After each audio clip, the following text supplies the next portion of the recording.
Jangan lupa subscribe di YouTube channel Metro TV News dan juga nyalakan notifikasinya.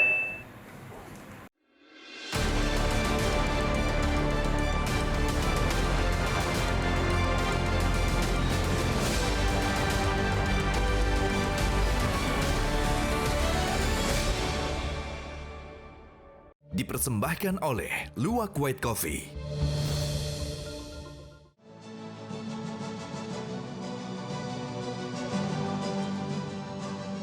Selamat malam para pemirsa, ketemu lagi di Hot Room dengan saya, Hotman Paris.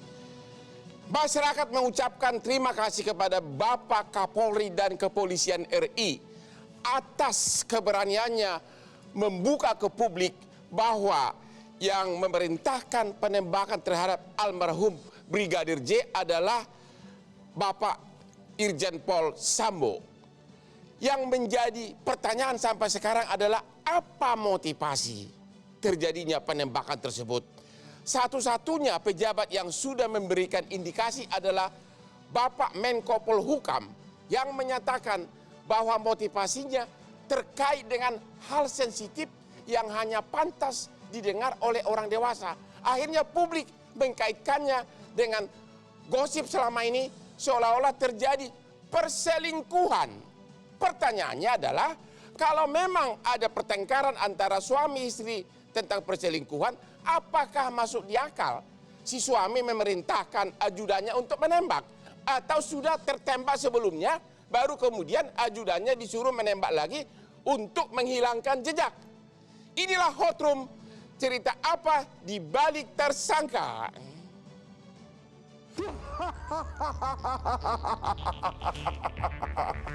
Bravo! Bravo, bravo.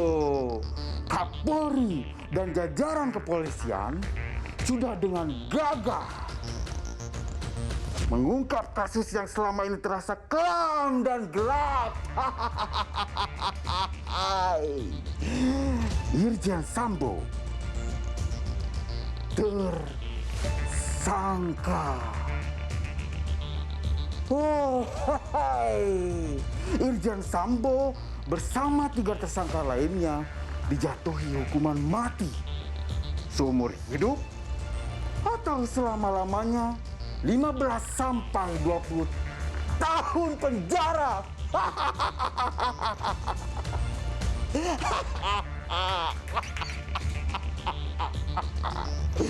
Tapi ada yang belum terkuat.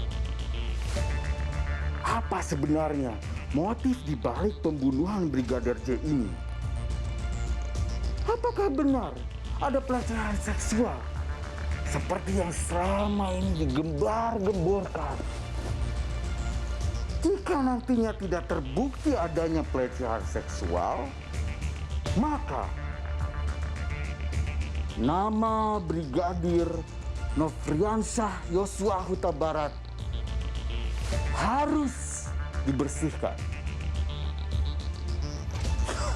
Mari kita kawal kasus ini sampai benar-benar tuntas. Tas, tas, tas.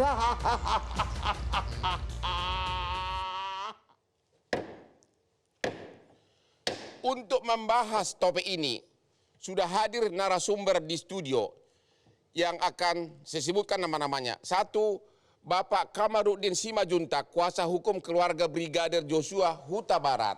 Horas tolak. Horas. Berikutnya Bapak Muhammad Burhanuddin, kuasa hukum Barada Eliezer yang dalam perjalanan akan segera menyusul. Berikutnya Bapak Albertus Wahyu Rudanto, Komisioner Kompolnas yang dikenal dengan Pak Wahyu. Selamat malam. Selamat malam, Pak. Berikutnya Bapak Irjen Pol Dedi Prasetyo, Kepala Divisi Humas Polri yang hadir melalui Zoom.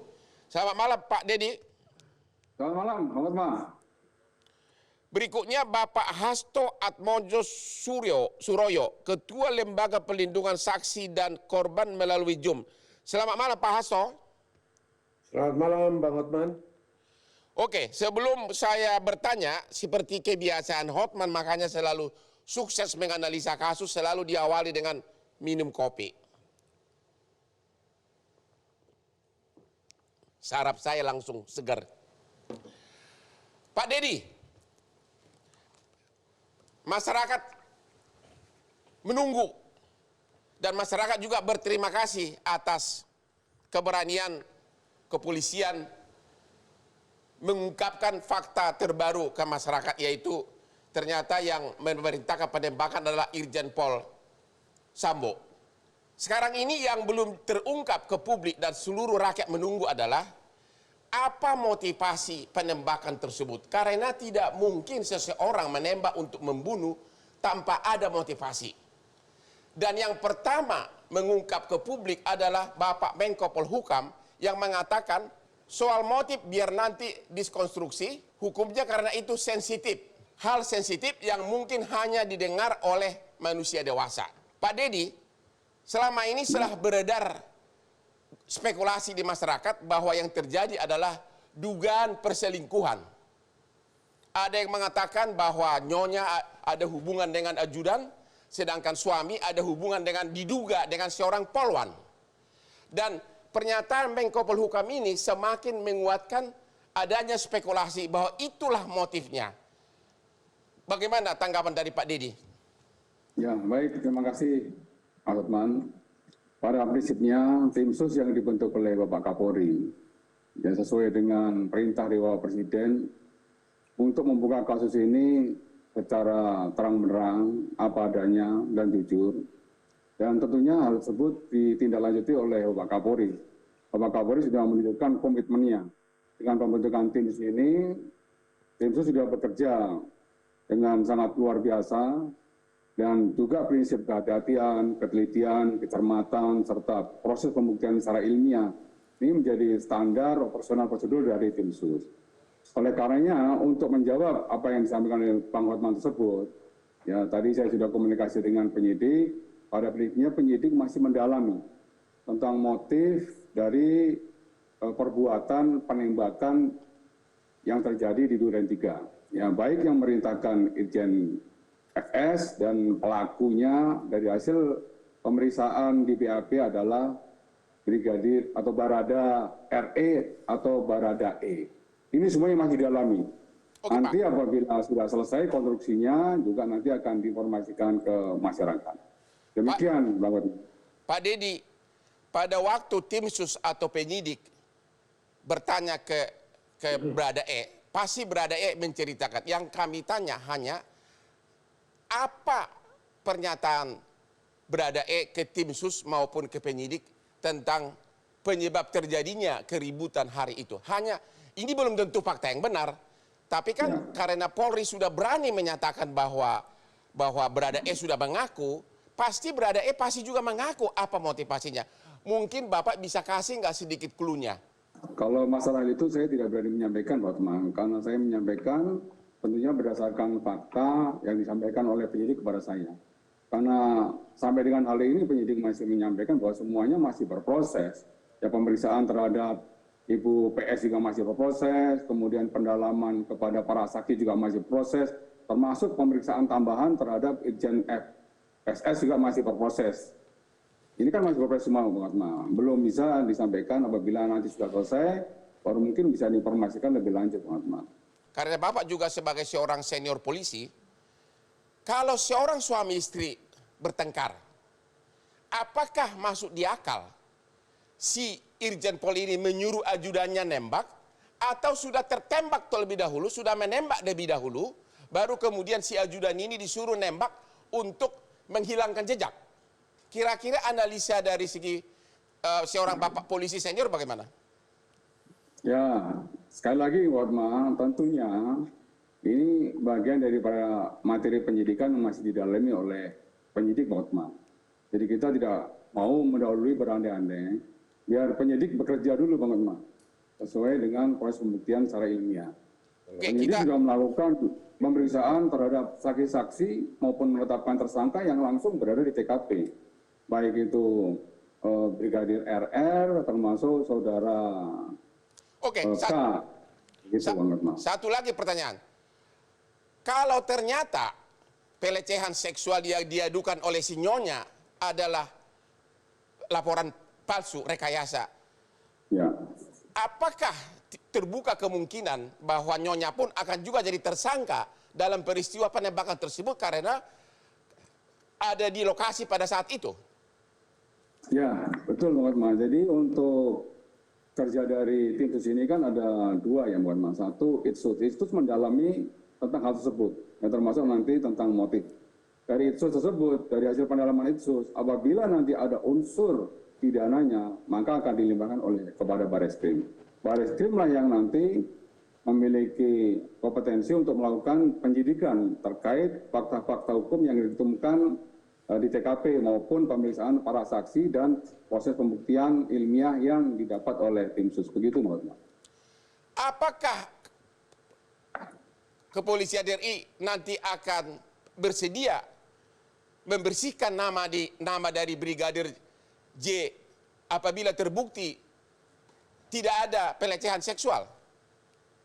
Ya tentunya komitmen itu sudah ditunjukkan oleh Pak Kapolri. Pada saat dari pihak keluarga minta otopsi ulang atau rehumasi itu sudah kita lakukan. Termasuk ketika dari pihak keluarga meminta Polri untuk melakukan pemakaman kedinasan, itu pun didengar oleh Pak Kapolri dan itu kita laksanakan. Artinya bahwa ini menunjukkan komitmen Pak Kapolri mendengarkan dari semua pihak ya untuk menyelesaikan permasalahan ini secara terang-terang, secara objektif, secara transparan dan akurat. Oke, kita istirahat dulu. Kita akan tanya lagi detail dari kepada Pak Dedi dan juga sebentar lagi Pak Burhanuddin, kuasa dari Brada E akan hadir dan juga para narasumber. Setelah yang berikut ini.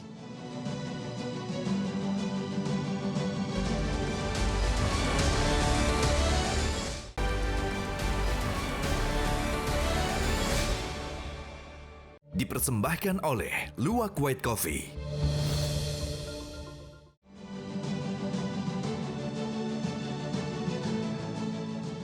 Ketemu lagi di Hot Room. Pak Muhammad Burhanuddin, kuasa hukum yang baru dari Brada Eliezer. Tim kuasa hukum ini termasuk yang berani. Karena berani mendahului Kapolri. Mengumumkan ke publik bahwa penembakan tersebut adalah atas perintah Irjen Pol Sambo. Pertanyaannya Pak, dan memang ini sudah diungkap oleh Pak Menko Polhukam, motivasinya itu adalah hal sensitif yang hanya pantas didengarkan orang dewasa, motivasi pembunuhan tersebut. Karena acara kita ini adalah jam 10 malam, jadi cocok untuk orang dewasa, jadi kami minta penjelasan dari Pak Burhanuddin, apa pengakuan dari Brada E kepada kuasa hukumnya? Kenapa akhirnya terjadi penembakan? Apakah benar seperti kata Pak Menko Polhukam ada hal sensitif yang untuk pantas didengarkan oleh swasta yang selama ini ada spekulasi, ini dugaan ya, ini dugaannya bukan tuduhan, dugaan bahwa Nyonya selingkuh dengan ajudan dan bahwa Irjen Pol ada dugaan punya seseorang wanita di luar yang juga polwan. Pasti Bapak sudah dijelaskan oleh kliennya. Tolong agar makin ngetop, tolong jelaskan kira-kira, nggak usah secara detail, clue-nya aja. Apa motivasinya? Terkait motif, kalau Barada E menyatakan memang dia nggak mengetahui sama sekali motifnya. Dia tidak mengetahui motifnya? Tidak mengetahui motifnya. Dia bilang begitu?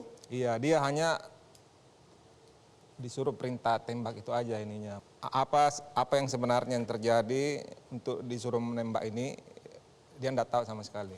Oh, kalau gitu pertanyaan begini, kejadian itu diceritakan enggak? Dia ditembak dalam keadaan diikat di kursi atau bagaimana?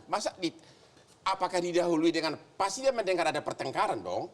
Dia cerita enggak ada pertengkaran, baru kemudian sesudah pertengkaran emosi maka disuruh nembak. Karena enggak mungkin tiba-tiba disuruh nembak tanpa ada sebab musabab. Diceritakan enggak sedikit coba ceritakan secara umum aja. Kalau di TKP sih sebenarnya nggak ada pertengkaran Bang ya. Tidak ada pertengkaran di TKP? Tidak ada pertengkaran sama sekali. Jadi? Mungkin yang dicerita itu dari Magelangnya ini mungkin ada masalah gitu. Dan memang yang di statement Pak Mahfud itu mengarah ke sana. Ya. Apa itu? Dari Magelang apa? Ada pertengkaran? Ada apa? Ada apa sehingga bikin Pak Sambo marah? Barada E nggak menyebut masalahnya, cuma katanya Ibu Putri nangis-nangis di sini gitu. Nah, Ibu Putri nangis-nangis dari Magelang gitu. Nangis-nangis di mobil atau di mana? Di rumah situ ya. Di rumah di Magelang. Di Magelang ya. Nangis-nangis. Disaksikan di situ ada Brigadir J sama Brada E. Dia tidak sampaikan secara detailnya Bang, cuma aja gitu. Kemudian pulang saat di TKP ini mereka ini kalau kejadian yang dia ungkap motif di TKP nggak ada sama sekali gitu. Dia dari awal dari sini baru ke TKP. Jadi di TKP itu nggak ada sama sekali motif kejadian. Nggak ada sama Jadi bahwa dugaan pelecehan seksual itu tidak ada terjadi di TKP. Di TKP tidak ada. Tidak ada, itu pengakuan dia. Di TKP tidak ada. Oke, pertanyaan berikutnya. Kalau terjadi pertengkaran antara suami istri, berarti kan emosi. Apakah menurut ceritanya sudah tertembak dulu nggak si almarhum ini, baru kemudian si Berada E disuruh nembak lagi? Ini saya tidak bisa ungkap ke publik Bang ini karena masih pendalaman materi dari penetapan TSK kemarin gitu. Jadi, Oke, maksud saya, apakah sudah tertembak saat itu almarhum, baru kemudian si Berada E disuruh nembak lagi sampai katanya nembak dari belakang biar seolah-olah apa ini? Kasih indikasi aja dikit. Kira-kira ini pengakuan dari Berada E apa? belum tertembak belum. Belum tertembak. Belum tertembak. Jadi, Yang nembak pertama Barada E gitu. Yang nembak Barada E. oke, yang nembak pertama Berada E. Barada E. Apakah sebelumnya sudah babak belur, sudah terjadi pertengkaran, masa langsung ditembak? Masa langsung tanpa ada suatu ada gosip, ada spekulasi, sudah babak belur katanya, sudah nangis-nangis, sudah ini baru apa yang Bapak dengar dari pengakuan Berada? Kalau dari pengakuan Barada sih nggak ada penganiayaan sama sekali. Nggak Tidak ada penganiayaan. Tidak ada sama sekali. Nggak ada. Jadi langsung disuruh tembak begitu. Ya. Bapak nanya nggak waktu nangis-nangis di Magelang karena apa? Barada E nggak sampaikan kalau motif nangisnya gimana Pak. Nggak sampaikan. Bapak nanya nggak? Sudah ditanya. Dia Terus? nggak sampaikan. Dia nggak tahu motifnya gimana sampai nangis. Gitu. Sebagai ajudan nggak pernah dengar begitu, dia masa dia nggak dengar pertengkaran langsung disuruh nembak, dia nggak bertanya waktu disuruh nembak, ditanya nggak sama Berada E, kenapa saya disuruh nembak gitu? Ya itu aja bahwa dia sebagai bawahan tidak kuasa untuk menolak perintah itu aja. Sebagai bawahan tidak kuasa untuk menolak perintah. Iya. Coba indikasi apa kira-kira? Atau hubungan pribadi dengan pihak ketiga atau gimana? Itu aja deh. Barada E nggak ungkapkan itu Bang. Jadi yang analisa Bapak? Kami sebagai tim kuasa hukum mendalami, bertanya. Cuma Terus? untuk konsumsi publik belum bisa kami sampaikan karena kemarin baru TSK yang baru itu kan masih didalami pengembangan ininya Pak. Tapi motifnya Pak, gitu. oke, penafsiran Bapak terhadap pernyataan Menko Polhukam bahwa motivasinya adalah hal sensitif yang hanya pantas dengan orang dewasa, analisa Bapak apa? Iya saya kira arahnya ke sana. Arahnya kemana? Arahnya seperti Pak Menko Polhukam tadi. Begitu. Pak Wahyu, apakah yang selama ini Bapak dengar ada kaitannya dengan apa yang dinyatakan oleh Pak Menko Polhukam? Tidak pernah. Jadi begini Bang Hotma, Pak Menko yang juga Ketua Komponas itu kan itu dapat informasi dari mana-mana dari kami. Karena dia secara struktural kan Kapolri melapor ke dia. Ya, dan tentu kan beliau juga komunikasi dengan berbagai pihak. Benar. Jadi apa yang disampaikan oleh Pak Menko, saya kira itu beliau yang tahu. Karena kepada kami pun yang disampaikan ke kami bukan soal itu. Arahnya bukan tentang mengenai substansi materi. Substansi materi beliau nggak pernah diskusi dengan, ya diskusi pernah tetapi mengenai substansi nggak pernah sampaikan kami. Tapi tugas Kompolnas apa dong? Kami Tugas kalian kan begini, mengawasi substansi. Bukan, kami Termasuk mengawasi proses, Iya. tapi kami tidak bisa masuk ke penyidikan. Karena Komponas tidak punya kewenangan menyidik. Dan kami nggak punya kewenangan, memanggil juga nggak punya kewenangan. Kami tidak mengatakan menyidik, tapi kan kalian berwenang bertanya kan? Kami hanya bisa klarifikasi, berbeda dengan... Berwenang klarifikasi. Ya. Pertanyaannya, dengan adanya perkembangan baru, Ya. dengan adanya perkembangan baru bahwa Kapolri menemukan bahwa Irjen Pol yang melakukan penembakan, apakah Kompolnas pernah bertanya? Sebagai Kompolnas masa nggak bertanya motifnya apa? Bapak Menko Polhukam aja berani menyatakan motifnya adalah hal sensitif. Mungkin Pak Menko dapat info dari tempat lain. Bapak tidak mendengar? Bagaimana? Bapak tidak mendengar dan tidak mau bertanya? Bukan tidak mau bertanya. Kenapa tidak bertanya? Ini kan pertanyaan yang sangat vital. Saya kira ini kan persoalan yang dari kami harus menjadi, bukan wewenang kami untuk ke publik. Oke, kalau gitu Bapak tidak berani mengucapkan ke publik atau memang Bapak belum tahu motivasinya? Belum tahu motivasinya. Ya? Belum tahu pasti, belum tahu secara pasti. Ya. Belum. Karena beda Bang, belum tahu dan belum tahu secara pasti. Kalau belum tahu itu kan baru bayang-bayang, tapi kalau secara pasti kita udah yakin. Oke, sekarang kita tanya kepada Pak Hasto. Halo Pak Hasto. Ya, Bang Hotman. Bapak LPSK sudah bicara dengan sudah ketemu dengan Ibu PC. Ya. Apa pengakuan Ibu PC kepada LPSK? Apalagi Bapak Komarudin, Bapak Burhanuddin, kuasa hukum Baradae sudah mengatakan, katanya dari Magelang pun Ibu PC ini sudah nangis-nangis. Apa pengakuannya kepada LPSK? Tidak ada. Tidak ada. Jadi sampai saat ini LPSK belum bisa minta keterangan apapun dari Ibu PC ini. Jadi kemarin yang terakhir tim kami ke kediaman beliau dan bermaksud minta keterangan karena ini appointment setelah pengacaranya datang ke LPSK bersama psikolog dan menawarkan rekomendasi dari psikolog itu diadopsi saja oleh LPSK. Kami tidak bersedia, kami harus ketemu Ibu PC. Tapi sudah ketemu dengan Ibu PC? Tim kami sudah, tapi tidak ada keterangan apapun yang bisa diberikan oleh Ibu PC. Pertanyaannya, Ibu PC sudah datang ke Makobrimob sebagaimana viral di mana-mana. Apa LPSK tidak tanya kalau ke Makobrimob bisa datang, kenapa ke LPSK tidak mau datang? Itu termasuk ditanyakan, tapi kan tidak ada jawaban. LPSK baru tahu bahwa peristiwanya adalah kekerasan seksual dan tembak-menembak itu. Ya, itu yang sedang kami dalami. Oke, Kepada Ibu PC, jadi sampai hari ini LPSK belum pernah dengar apa motif penembakannya, belum pernah? belum. Oke, kita istirahat dulu dan kembali setelah yang berikut ini.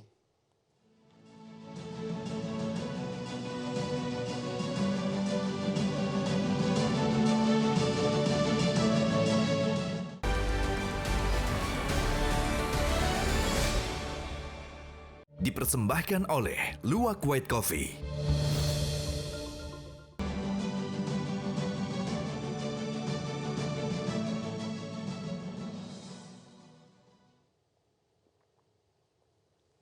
Oh, segar kopinya.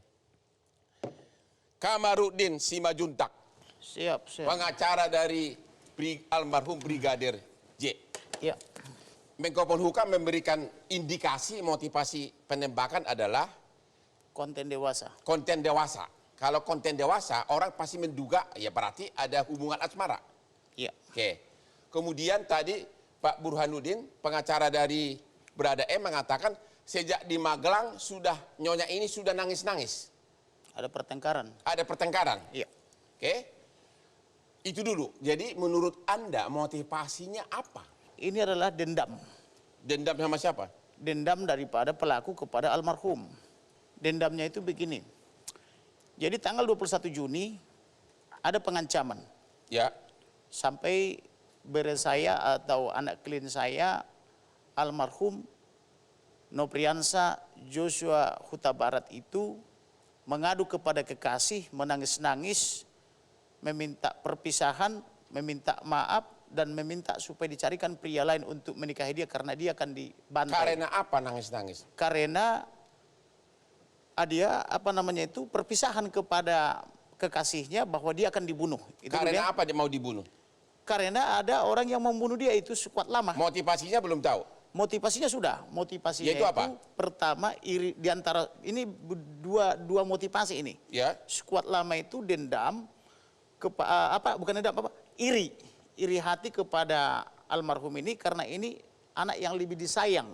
Kemudian ada dugaan yang disebut tadi, yang diduga pelakunya adalah si bapak. Dugaan apa?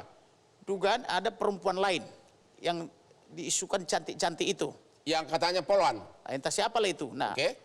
kemudian si ibu menanya kepada anaknya atau yang sudah dianggap anaknya. Ke almarhum. Kepada almarhum. Ya. Bapak kemana, kenapa tidak pulang dan seterusnya. Oke. Diduga almarhum ini memberitahu.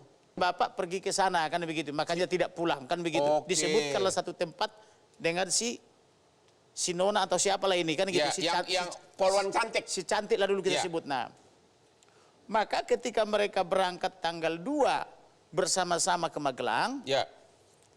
di Magelang itu diduga ada peristiwa pertengkaran Antara siapa dengan siapa? antara si bapak dan si ibu sehingga terjadilah nangis-nangis itu Oke. di sana. Kemudian akibatnya ada lagi ancaman kepada dia tapi dari para ajudan gara-gara ini almarhum ini ibu jadi sakit kan begitu. Oke. Artinya Kenapa ini informasi harus diberitahu, kurang lebih begitulah. Begitu. Nah, kemudian si bapak ini duluan pulang, diduga untuk mempersiapkan segala sesuatu untuk pembantaian atau pembunuhan ini. Kemudian ada juga informasi masuk ke saya, sebelum masuk ke Duren 3, ini dibawa dulu ke Paminal Mabes Polri. Siapa dibawa? Almarhum ini. Oh, dibawa dulu. Makanya saya minta periksa CCTV Baris Krim Mabes Polri itu, Ya. periksa segera, jangan sampai dicopoti semua kan gitu. Karena dugaan penyiksaan-penyiksaan itu adalah dilakukan di sana. Dan itu yang mengalami sudah banyak yang mengadu ke saya.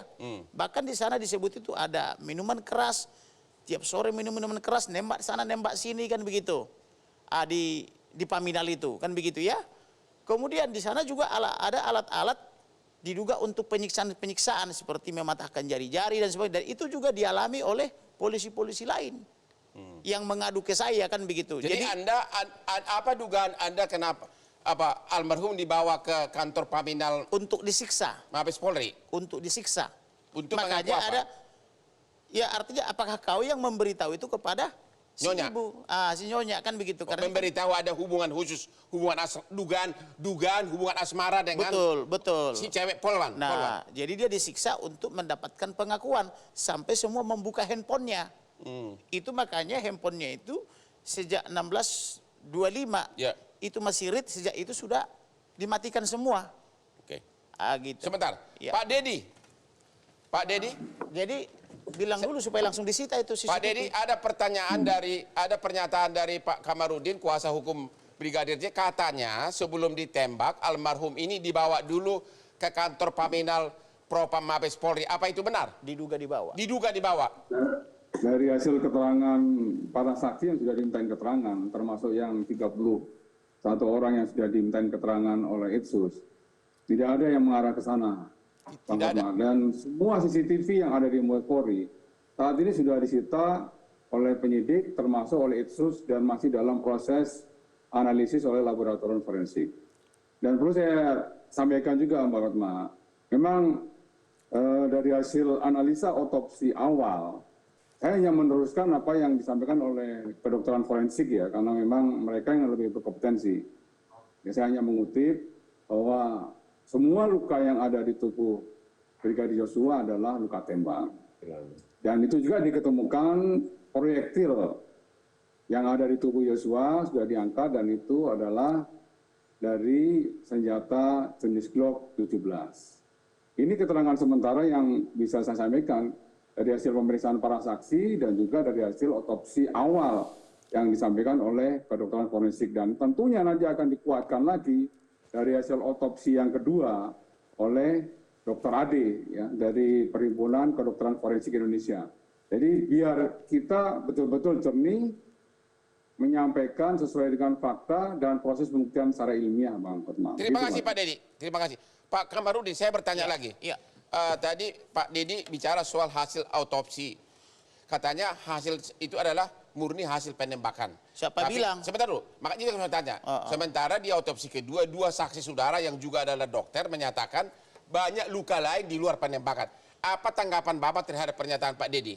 Itu bohong. Apa alasan saudara menyatakan bahwa hoaks pernyataan yang menyatakan bahwa, Ya, karena itu murni penembakan? Karena Karopenemas mengatakan Baradae ini katanya pelatih polisi, Ya. pelatih sniper, jago tembak, vertikal segala macam hantu blau gitu loh. Mana tunjukkan sama saya? Enggak, dari segi visumnya gimana? Dari segi visumnya, sebelum divisum, ini sebelum Ya. divisum dulu Ya. ya, diserahkan mayat Ya. atau jenazah almarhum, tapi tak boleh dibuka petinya.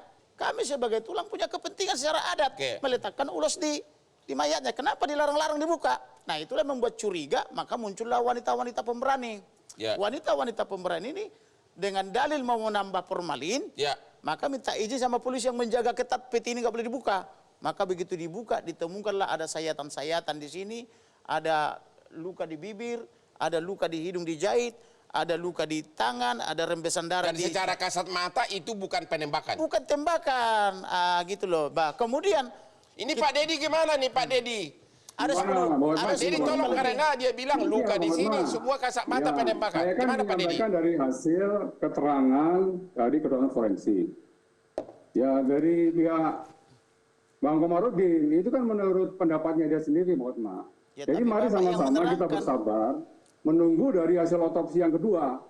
Ingat bahwa Humas, sama dengan media, kita punya kode etik profesi, juga kode etik jurnalistik. Kita menyampaikan segala sesuatu berdasarkan fakta dan data dari sumber yang kredibel. Ya, kalau misalnya sumbernya ternyata dalam prosesnya ada kesalahan, sudah dijelaskan sama Pak Irwasum. Itsus membuka tabir-tabir yang dari awalnya ada berbagai macam pertanyaan daripada masyarakat, kecurigaan dan lain sebagainya. Kan sudah dibuka, ya, sudah dibuka semuanya. Ada proses rekayasa, ada proses penghilangan barang bukti, ada proses menghalang-halangi proses penyidikan. Itu semua sudah dibuka dan semuanya berproses. Oke. Dan kemarin sudah disampaikan secara terang benderang oleh Bapak Kapolri, oleh Bapak Irwasum, termasuk oleh Bapak Kabar Eskrim. Pak Dedi, Begitu, Pak. kalau nanti autopsi kedua menyatakan bahwa memang yang bukan karena luka tembak, Ya. walaupun sudah ada akte notaris kesaksian dari 2 paramedik yang dikirim keluarga. Siap. Kalau ternyata hasil autopsi kedua berbeda dengan autopsi pertama, apakah dokter forensik di autopsi pertama akan dijadikan tersangka? Harus. Ya, begini, dokter forensik kan memiliki kode etik profesi, memiliki keilmuan dan metodologi yang harus dipertanggungjawabkan secara sahih hasilnya. Kalau Tentunya ternyata kalau misalnya itu terbukti, sekali lagi komitmen Pak Kapolri pasti akan melakukan proses hukum sesuai dengan prosedur yang berlaku. Ini Oh, komitmen jadi- kami, Pak. jadi Makanya dokter- kami minta Pak Hotma untuk bersabar. Karena Oke. semuanya masih berproses. Begitu, Pak Hotma. Jadi calon tersangka berikutnya kemungkinan adalah dokter forensik di visum pertama. Ya, semuanya itu tergantung dari proses penyidikan dilakukan oleh penyidik. Semuanya tidak untuk kemungkinan apabila penyidik ya dapat membuktikan dan menyimpulkan seseorang itu terbukti melakukan pelanggaran hukum, dapat dipastikan sebagai tersangka. Terima karena kasih, itu Pak Dedi. kita Terima kasih, Pak bersabar Dedi. Bersabar dulu, Bang Hotma, biar ini berproses dulu. Kita tidak berandai-andai. Ya, Karena semua yang dilakukan oleh penyidikan, Bang Hotma, harus proses dia dan akan dibuka seterang-benerangnya di sidang pengadilan dan akan diuji bukti-bukti tersebut, Bang Hotma. Terima kasih. Kita istirahat dulu setelah yang jeda berikut ini.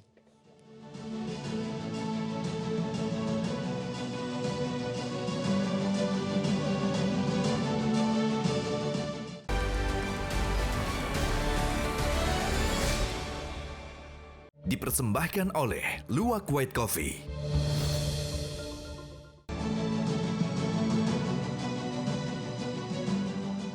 Kembali lagi di Hot Room. Kita fokus di segmen terakhir ini tentang apa motivasi pembunuhan. Bapak Menko Polhukam telah berani menyatakan bahwa motivasinya terkait dengan konten dewasa yang sensitif. Itulah katanya motivasi terjadinya penembakan. Saya mau minta kepada setiap narasumber untuk memberikan komentar terakhir tentang konten dewasa ini, apa maksudnya dan apakah memang benar ada dugaan perselingkuhan, apakah Nyonya yang selingkuh atau memang Pak Irjen yang ada hubungan dengan seorang polwan cantik. Silakan Pak Kamarudin duluan. Kalau Ibu Putri, dia tidak selingkuh. Ibu Putri tidak selingkuh? Tidak selingkuh. Oke. Tetapi perkara ini memang ada kaitannya dengan perempuan, ada kaitannya dengan tata kelola sabu-sabu, Sabu-sabu? miras dan judi. Maksudnya apa? Miras dan judi apa? Ada yang memberi informasi ke saya. Apa itu diberi informasi? Jadi bahwa ini kaitannya semua ini ada dengan judi, ada dengan tata kelola sabu-sabu. Maksudnya ada apa? Ada dugaan Ada keterlibatan bisnis. Pak Irjen Pol Sambo? Ada di antara mereka itu. Nggak dihormati Kapolri kan begitu. Oke, Iya. jadi kesimpulan saudara motivasinya pertama ada dugaan terkait konten sensitif, Ada konten wanita, wanita yang, ada konten tata kelola sabu-sabu, oke, ada konten tata kelola judi, ada konten apa namanya tadi itu bisnis-bisnis lainnya. waduh, Pak Dedi, Ya. tolong Pak Dedi dari Mabes Polri, tanggapan Bapak gimana? Ya, tentunya semuanya harus dibuktikan dengan fakta hukum, Bang Hotma. Ya, Kalau hanya spekulasi, saya susah untuk menyimpulkan. Silakan aja kalau punya bukti, semuanya disampaikan ke Barreskrim. Dan ingat, Bang Hotma, komitmen Pak Kapolri. Kalau Oke. kita akan tidak tegas siapapun anggota yang terbukti bersalah. Dan itu sudah ditunjukkan oleh Pak Kapolri ketegasan tersebut. Jadi Ya, kita tidak pandang bulu. kita Equality tunggu follow. penyidikan, kita tunggu penyidikan ya. Ya, ya Oke. betul. Kalau misalnya memang itu ranah penyidikan, silakan dilaporkan dengan menunjukkan dan melambaikan berbagai macam bukti dan fakta hukum. Ya, ini untuk menghindari spekulasi-spekulasi yang berkembang di masyarakat. Tolong secara khusus ditanggapi pernyataan dari kuasa almarhum adanya dugaan atau mungkin oknum di institusi dengan judi online dan juga dengan sabu-sabu atau apa itu. Apa itu benar ada bisnis begituan dikaitkan dengan oknum yang terlibat di penembakan ini? Begini Pak Hotman, kalau misalnya itu ada buktinya Pak Hotman, silahkan dilaporkan. Yang pasti, ya Bapak Kapolri, kalau misalnya itu buktinya bisa dibuktikan oleh penyidik dan oleh Pak Irwasun sebagai Itsus, akan ditindak tegas. Itu Pak Hotman. Tapi spekulasi itu kan sudah sangat beredar di media. Di media itu kita baca hampir tiap jam ada tulisan-tulisan tentang arahnya ke judi online, ke narkoba, sabu-sabu, dan sekarang lagi berkaitkannya lagi dengan dugaan hubungan asmara dengan seorang wanita cantik yang katanya polwan. Sama sekali menurut Bapak itu belum ada indikasi ke arah sana. Tentunya semuanya masukan dari masyarakat didalami juga oleh Itsus maupun dari penyidik Barreskrim. Semuanya didalami Pak Hotman. Nanti apabila sudah selesai pun akan diungkap ke publik. Ini merupakan komitmen dari Bapak Kapolri. Oke, kita masyarakat menunggu sikap gagah dari Bapak Kapolri dan juga kepolisian atas semua spekulasi yang beredar di masyarakat ini. Yang jelas masyarakat mengucapkan terima kasih kepada Bapak Kapolri dan seluruh jajaran kepolisian RI. Dan Hot Room Metro TV akan terus mengawal kasus ini. Terima kasih Pak Dedi. Pak Hasto, apa kesimpulan dari Bapak? Pak Hasto? Ya, LPSK ini kan keberadaannya sebagai komplementari dari proses sistem peradilan pidana ya. Tapi kami tidak masuk ke dalam substansi. Jadi kami kewenangannya adalah memberikan perlindungan dan bantuan saksi maupun korban. Nah, berkaitan dengan Ibu PC ini, karena kami menerima permohonan dan sampai sekarang belum bisa mendapatkan keterangan apapun, kami untuk sementara, saya pribadi, menyatakan bahwa sebenarnya Ibu P ini tidak memerlukan perlindungan dari LPSK. Pak Wahyu dari Kompolnas, banyak masyarakat kecewa atas kekurang objektifan dari Kompolnas. Bahkan tadi saya tanya, katanya Bapak tidak pernah bertanya tentang substansi, hanya prosedural. Padahal sudah ada pernyataan dari Kapolri menyatakan tentang substansi bahwa pelaku penembakan adalah Irjen Sambo. Harusnya Kompolnas nanya lagi dong, apa motivasi? Kenapa? Kalau Abang menyebut kurang objektif terlalu berlebihan, tapi kami konsekuen mengawal ini sesuai dengan tupoksi kami. Konsekuen mengawal tapi tidak tahu sama sekali penyebab terjadi penembakan. Tidak tahu, tapi kami kan ada keterbatasan kewenangan yang mana yang bisa kami sampaikan ke publik atau tidak. Tetapi Bang, apapun motivasinya, ini bagi Kompolnas suatu keprihatinan yang sangat besar karena ini skandal nasional. Skandal nasional dan terjadi pada institusi besar. Maka mengapa Kompolnas konsekuen mengawal? Jangan sampai ini persoalan personil nanti sampai menjalar ke institusi. Jadi kita jaga institusi ini, marwah dari Polri. Lalu ketegasan Kapolri sudah jelas. Siapa tersangkanya bintang 2. Bukankah untuk menjaga kehormatan institusi harusnya Bapak bertanya apa motivasi pembunuhan? Ya kami tanya, tapi kan tidak semuanya disampaikan ke publik Bang. Beda, saya kira itu nanti kewenangan di pengadilan. Oke, terima kasih Pak Burhanuddin. Apa kesimpulan terakhir dari rekan bahwa tadi disebutkan apa tadi ada nangis dari mulai Magelang sudah terjadi nangis-nangis, kemudian tadi apa tadi ada motivasi lain, ya. Kesimpulan Anda bahwa yang melakukan penembakan ini murni hanya berada atau ada orang lain? Pertama-tama dulu bahwa meluruskan statement dari hipotesa Bang Komarudin bahwa itu terjadi penganiayaan. Menurut informasi dari klien kami Baradae sama sekali tidak terjadi penganiayaan karena pada saat dipanggil di ruangan itu masih segar bugar. Jadi murni tidak ada penganiayaan Bang situ. Itu ditembak. Apakah menurut Anda Baradae ini masih kasih informasi setengah-setengah? Saya kira udah dibongkar semua. Dan ini pengembangan juga dari penyidikan berikutnya. Bapak sebagai pengacara masuk di akal enggak? seorang suami langsung suruh ajudan untuk menembak tanpa ada penyebabnya, tanpa ada. Masa bapak nggak bertanya? Ya udah ditanyain Bang. Apa itu. jawabannya? Ya. Cuma nggak bisa saya ungkap ke sini di publik. Apa motivasinya? Masalah pribadi, masalah cinta, masalah apa sebenarnya? Nggak, kalau bertanya masalah materi dari penyidikan, saya kira udah dituangkan semua Baradae. Yaitu apa? Kemudian kalau terkait, enggak gini Bang, apa ini karena pendalaman materi penyidikan lagi dan... Saya mau tanya, kok Bapak kenapa tidak berani? Bapak itu apakah ditunjuk oleh Baradae atau ada pihak lain yang nunjuk? Oke, seolah-olah begini, boleh dibuka bahwa pelaku penembakan adalah si Irjen Pol Sambo, tapi yang ini ditutupin ya? Ditutupi. Jangan-jangan Bapak juga ditunjuk oleh pihak-pihak tertentu untuk melindungi mereka. Oke, karena masyarakat sudah terlalu tidak puas, buka aja ini. Bahwa pelaku yang menyuruh penembakan adalah Irjen Pol. Tapi lain-lain ditutupin ya.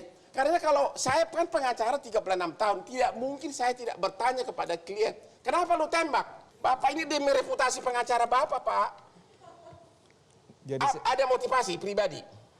Nah ini kan saya juga bersumber pada informasi dari Baradae. Kemudian kedua, Abang kan tahu ada yang bisa dibuka ke publik, ada yang tidak. Mana materi penyidikan, mana materi Menko untuk Polhukam persidangan. sudah gitu. buka ke publik. Bapak, jadi kalau Bapak buka pun nggak salah lagi.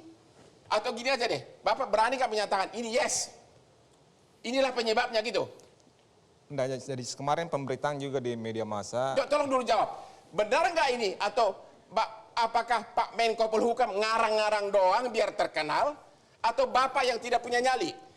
Persoalan nyali sih abang nggak bisa ragukan saya masalah nyali gitu. Oke, tolong dijawab dulu ini. Tapi Ini benar atau salah? Nah ini pertama juga ini ada kode etik profesi, ada masalah rangkaian dari proses penyidikan yang masih didalami. Kecuali kalau prosesnya udah dilimpah di pengadilan, saya bisa berkomentar. Pihak yang berwenang, pemerintah, ini kan atasannya penyidik, atasannya Kapolri.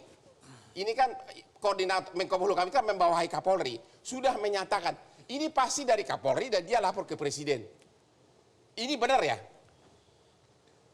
Yes or no? Saya hanya bilang ini masih proses pengembangan penyidikan, Bang. Gitu. Gimana? Anda kecewa dengan jawaban beliau? Ya tentu sangat kecewa. Kenapa? Karena undang-undang mengatakan itu bahwa kita harus membuka kepada publik. Demikian juga undang-undang transparansi informasi publik. Demikian juga amanat Presiden Republik Indonesia. Jadi kalau konstitusi, undang-undang sama presiden pun kita tidak hargai lagi, siapa lagi yang mau kita hargai, kan begitu. Ya. Tetapi yang mau saya katakan adalah bahwa Indonesia ini memang udah tersandra oleh grup-grup mafia gitu loh. Itu yang fakta yang terjadi. Makanya rakyat harus tahu ini supaya rakyat bisa betul-betul memilih pemimpin masa yang depan, termasuk memimpin pemilih Kapolri yang betul-betul bisa memberantas mafia ini. Karena kita ini sekarang udah tersandra gitu loh. Tersandra oleh mafia-mafia yang terus setor. Sehingga tata kelola judi, tata kelola narkoba, sabu-sabu, dan lain-lainnya itu sudah nyata kok gitu. Jadi itu yang mau saya sampaikan gitu. Oke, Jadi nggak usah ditutupi, buka aja. Karena kalau kita tutup-tutupi, penyidik yang kemarin aja kok berpihak ke sana, kita nggak tahu mana penyidik Polri, mana penyidik oknum tertentu. Lebih kita buka ke masyarakat. Karena masyarakat ini lebih pegang saham negara ini kan gitu, biar pemegang saham tahu atau ibaratnya itu shareholder dia bertahu gitu loh. Oke, ada pertanyaan begini. Ya. Apakah tiba-tiba sikap dari kepolisian yang membuka ke publik bahwa Irjen Pol Sambo lah yang memerintahkan penembakan, apakah itu sikap karena sudah tidak tahan desakan dari publik, dan apakah masih banyak yang ditutupin menurut Anda? Masih banyak. Jadi pertengkaran itu diawali dari Magelang, terjadi lagi pertengkaran di rumah. Nah si almarhum ini kan dia merasa sebagai keluarga dan sebagai anak. Dia mencoba melerai juga sehingga dia juga jadi dituduh bagian daripada informan itu, makanya disiksa. Gitu loh. Dan yang kedua, Baradae mengaku dia disuruh melakukan penembakan. Pertanyaan saya, kalau terjadi pertengkaran antara suami istri, masuk di akal enggak si suami panggil orang lain untuk nembak, atau dia waktu emosi nembak duluan? Jadi udah disiksa dulu. Oke. Udah disiksa dulu, karena itu nikmatnya psikopat itulah menyiksa dulu. Baru setelah disiksa dipatah-patahin jari-jarinya, dipatahin tangannya, dihajar kakinya, dihajar juga engsel kaki kiri, demikian juga kaki kanan, Demikian juga sudah dilukai pundak kanannya ada luka terbuka. Setelah disiksa dia dan sudah dinikmati kesakitan daripada almarhum itu, barulah ditembak. Itu kalau ciri-ciri psikopat. Makanya beli buku Without Consent karangan daripada Robert De Heer, itu konsultan FBI, supaya mengerti seperti apa sifatnya psikopat itu bestseller itu bukunya di Amerika. Gitu loh. Jadi supaya kita paham bagaimana cara kerjanya psikopat kan itu. Mudah-mudahan sudah ada di Gramedia. Pertanyaan terakhir. Jadi meskipun seluruh masyarakat mengucapkan terima kasih kepada Kapolri dan Kepolisian RI yang telah berani membuka bahwa Irjen Pol Sambo yang melakukan penembakan, Anda sebagai keluarga dari kuasa hukum almarhum masih belum puas, masih banyak informasi yang ditutupin? Masih belum puas karena ini baru terlalu sedikit dan seharusnya berapa banyak tersangka, kan begitu. Kalau saya jadi penyidiknya ini, saya pastikan setengah hari selesai. Hah? Ya. Oke. Tangkap seluruh orang di situ, di rumah itu, periksa dengan syarat disiplin terpisah, pasti dapat satu keterangan. Amankan TKP, pasang polis lain, libatkan Inapis, uji forensik, ambil sidik jari, uji balistik, ukur sudut-sudutnya dan sebagainya. Selesai sudah. Ini kan dirusak semua. Kalau saya jadi lawyernya Abang yang tetapkan tersangka 1 hari itu bebas semua di pengadilan dengan pra-peradilan, Bang, itu. Enggak. Karena ada proses formal yang harus dilalui. Saya pernah begini, ini kalau Abang berani sebentar gantian kita. Jadi kalau Abang berani selama ini berstatement bahwa hanya kerja 1 hari, 2 hari itu sama sekali omong kosong. Setengah hari itu terlalu lama. Kalau Abang bisa begitu, saya sebagai lawyernya akan membebaskan semua ini. Baik. Kenapa? Karena lewat pra-peradilan ini akan bebas semua ini. Saya kasih Jadi contoh. ada namanya proses-proses penyelidikan yang harus formalitas. Oke, itu. Bahkan setengah hari itu terlalu lama. Saya pernah 5 menit diperiksa penyidik jam 12 siang sampai jam 12 malam nggak ngaku. Saya periksa cuma 5 menit. Nanti saya peragakan. Langsung dapat. Ini penetapan tersangka, Abang. Penetapan Bukan, tersangka itu harus memenuhi kalau unsur. sudah dapat. Anda bicara dalam kapasitas orang Kalau hukum sudah dapat atau dalam kapasitas pengakuannya, orang didukung oleh awam yang saksi, tidak mengerti didukung sama barang sekali bukti, apalagi. masalah prosedur hukum. Itu harus dibedakan. Kalau orang mengerti proses hukum, Abang tidak akan berstatement begitu. Tapi kalau orang awam yang tidak mengerti proses hukum, saya lulusan terbaik dari fakultas. Nah, kalau Anda lulusan terbaik, bagaimana seorang tersangka bisa dijadikan dalam 1 hari? Itu kan cerita ada ahli kosong. sudah selesai. Gitu. Memanggil saja itu butuh proses. Proses itu di undang-undang butuh jangka waktu 3 hari. Belum lagi proses penyelidikannya. Makanya ikuti tadi yang saya katakan. Melakukan penangkapan itu diatur undang-undang. Penangkapan itu 1 kali 24 jam boleh. Langsung periksa di tempat terpisah, di split. Jangan seperti sekarang mereka kumpul-kumpul diatur skenario. Jadi skenario itu diciptakan setelah adanya kejadian. Ini yang tidak benar. Harusnya tangkap, periksa terpisah. Atau di split namanya. Itu pasti keterangannya berbeda.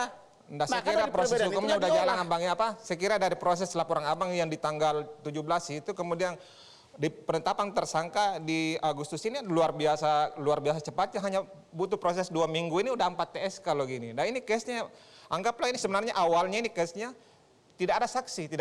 Begitu tim Barreskrim. Siapa bilang tidak ada saksi? Saya mengajukan 11 saksi. Jangan dikarang-karang ya, saya mengajukan 11 saksi. Saksi dalam kapasitas kejadian yang ada di TKP, Abang, gitu. Jadi harus saksi yang bagaimana dulu gitu. Kalau sekedar saksi diminta keterangan, itulah gunanya penangkapan. Ada urgensinya kalau dengan dilakukan pokok materi penangkapan perkara. terhadap orang di situ, termasuk pembantunya, termasuk satpamnya, termasuk ajun-ajun semua itu pasti terungkap. Oke. Saya kira sudah habis waktu. Kita harus akhiri program ini dengan kesimpulan. Pertama, terima kasih kepada Bapak Kapolri dan kepolisian yang telah berani mengungkapkan siapa memerintahkan penembakan walaupun dia seorang Irjen Pol. Masyarakat salut kepada kepolisian, tapi masyarakat masih menunggu apa motivasi.